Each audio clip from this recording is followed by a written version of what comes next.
Hello my friends, and welcome back to the Review Den. And today we are diving back into City Interactive's Combat Wings series. But first, let me take a hot second to give an overview of the series we're looking at, just to explain things for those unfamiliar. City Interactive published a series of action-style flight combat games from 2003 to 2012. The Wings of Honor games focus on World War I, while the Combat Wings titles are based in World War II, and these are all relatively well known, but there's a few others to add to the list. Before there even was a City Interactive, the development team known as Tatanka released Aces of World War I. This can probably be considered the spiritual predecessor to the Wings series as a whole. It's a bit rare outside of Poland, but it did have a small Western release. Wings of Honor was the first game under the City Interactive label proper. Again, it focused on World War I and was a definite step up in production, but it still had traditional flight controls and simple mission structure. World War II Pacific Heroes, which I covered last episode, was the first of the series set in World War II, and while it didn't have the Combat Wings name, it was from the same development team, so it's pretty safe to call it part of the series. And it introduced the freelancer-style mouse controls, which made it and later games so easy to get into and enjoy. Combat Wings, which I'm covering today, took the sleek new controls and bolted on some nice new production values and expanded the mission structure. This is where the series really came into its own. Wings of Honor, Battles of the Red Baron took the expanded gameplay and visuals of Combat Wings and brought them back to World War I to close out the Honor series, giving it a great send-off. Combat Wings Battle of Britain took another step forward with the formula while introducing a brand new campaign theater as you protect the British mainland against the German Blitz. A last-minute rebrand brought Combat Wings The Great Battles of World War II to most of the world as Dogfight 1942. This saw you travel the globe to fight in British, American, and Russian fronts in even faster and more explosive arcade gameplay. And finally, while not part of the Wings series, Project Freedom is a cool little side note which used the Combat Wings engine for some space combat action. This is actually a sequel to an earlier City Interactive game, Project Earth, which was a Homeworld clone of all things, which is odd, but hey, I guess I'll have another set of games to add to the review list. So, now that the table is set, let's get into today's game, which is 2005's Combat Wings.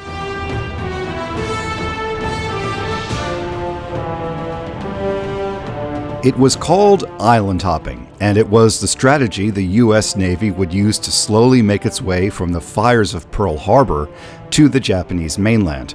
The ragtag remnants of the US Pacific Fleet would retake Japanese-occupied territories, island by island, and use each as a staging ground for the next. For any of this to work, however, Midway Island would have to be firmly under Allied control as a central staging hub. And the Japanese knew this. The Battle of Midway was a key turning point for the war in the Pacific, as a damaged and cobbled-together fleet of 3 U.S. carriers and several cruisers faced off against 4 carriers, 2 battleships, and support ships of the Japanese Imperial Navy. And it is this series of battles that Combat Wings focuses on. Now, this game isn't a History Channel special by any stretch, but it's nice that unlike its prequel, the game actually puts a name and a place to the battles you're fighting. Combat Wings is an action arcade flight game building on the foundations of World War II Pacific Heroes.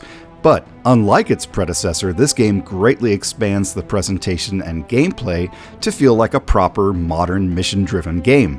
Where Pacific Heroes dropped you alone into an arena to simply blow up the bad guys, Combat Wings has you fighting alongside massive formations of allies and enemies as you take part in multi-objective operations, which help to keep you on your toes. Everything now feels like a living, breathing war zone. You even have a fully voiced operator to guide you through each mission, and while his voice work is almost comically over the top, that alone helps the game feel more modern and alive. Enemy airplanes approaching! Destroy the balloons! Destroy the Japanese fighters! These are Japanese balloons! Destroy them! Man, this guy really doesn't like those balloons. Gameplay-wise, this keeps the sleek, freelancer-style mouse controls, but things have matured a bit.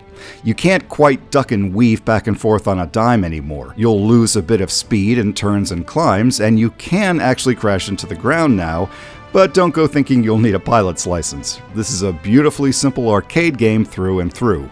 The planes just have a bit more weight to them now. Mouse to where you want to go and shoot. Point and click and kill. Secondary weapons return, though you'll have limited ammo for each. You'll have enough for each mission if you're careful, but if you miss a few shots, you can always land back home to reload. Thankfully, the rockets have a tiny bit of homing to them now, so they're actually useful against enemy planes. In fact, the dogfighting overall has matured quite nicely. Enemy planes can soak up more damage, and your guns will overheat if you stay on the trigger for too long, so the game rewards you for waiting for a good shot. There's still auto-aim, but it now only works at short range, so you'll have to lead your shots. Don't get me wrong, you can still down enemy planes one after another. You'll just have to work for those kills now. Don't waste shots, let the guns cool off every chance you get, and use rockets when the enemy isn't turning. You'll have to fight smarter, too, as even on the middle, normal difficulty, the game really ups the challenge over the prequel. Not only do you have plenty of defense missions, but the enemy is pretty relentless in destroying their target. Thankfully though, the game plays by the rules, and if you know your planes, you can turn things around. Massive Review Den pro tip: Japanese Zeros or Zeeks are fighters, but Kates, Vals, and Bettys are bombers, so if you're having trouble defending your allies, make sure you're targeting the right enemies. If you're escorting bombers, go for the Zeeks. If you're protecting ships or a base, go for the Kates and Vals. This should make those defense missions much easier if you're struggling. Visually, the game is a big step up from before. Planes and ships boast more detailed models, while terrain textures and ocean effects are much more modern. There's more cloud cover, and you'll even have occasional rainstorms. PS5? No, it's not, but seeing a nice sunset reflected in the ocean as you dogfight goes a long way. The new cockpit cam is a little basic, but it's still fun to fight from. The HUD now sports a basic map, and there's a cool picture-in-picture anytime you fire a secondary weapon or have a mission update.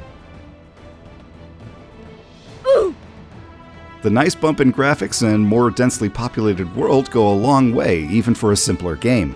On the audio front, it gets the job done.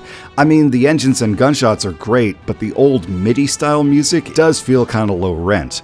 Again though, I have to mention the mission controller. It's great they have him now. Unvoiced text is almost blasphemy for anything beyond indie games at this point. But man, this guy, City Interactive. I guess this fits into those movies where you have an actor that isn't really talented, but you can't help but love him because the guy just throws himself into the role. This guy is really into this. You'll have a 21-mission campaign to fight through, loosely based around the Battle for Midway. Unlike Pacific Heroes, though, these are proper modern-style game missions with multi-stage objectives. You might fly out to meet with some bombers to escort, attack enemy shipping, eliminate enemy aircraft, defend a friendly base, or any combination. Now, you do see the return of some turret missions, which are, again, kind of the weak point, but at least some of them give you a chance for a ride-along in a B-17. There are 3 difficulty settings now, so you can tailor the challenge to your level, although the game seems pretty balanced on normal. I got skunked on a few defense missions, but you can save the game mid-mission now, so it evens out. At least you won't face any sudden, insane difficulty spikes like the last mission of Pacific Heroes. Sorry, that one was brutal. For air power, you'll get the choice of the trusty Grumman Wildcat or the F2 Buffalo, which is a cool choice as it was present at Midway, even if it was a bit obsolete by that point. For bombing, you'll get the Dauntless or the Avenger, and for 1 mission each, you'll get a chance to fly the Catalina flying boat and a B-17. Cool surprise, guys. Combat Wings is a really fun combat action game, and it's a huge step up from Pacific Heroes. This was probably one of the more known and played games of the series, and I can see why.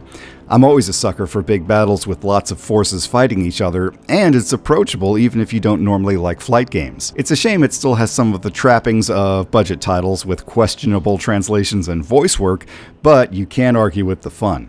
As far as running on modern hardware, this is on Steam and plays great on Windows 10, but there is one issue you'll face. Some people have noted, myself included, that the intro movie keeps the game from running. Whatever API City Interactive used must be incompatible now, so just move the movie to another directory or delete it.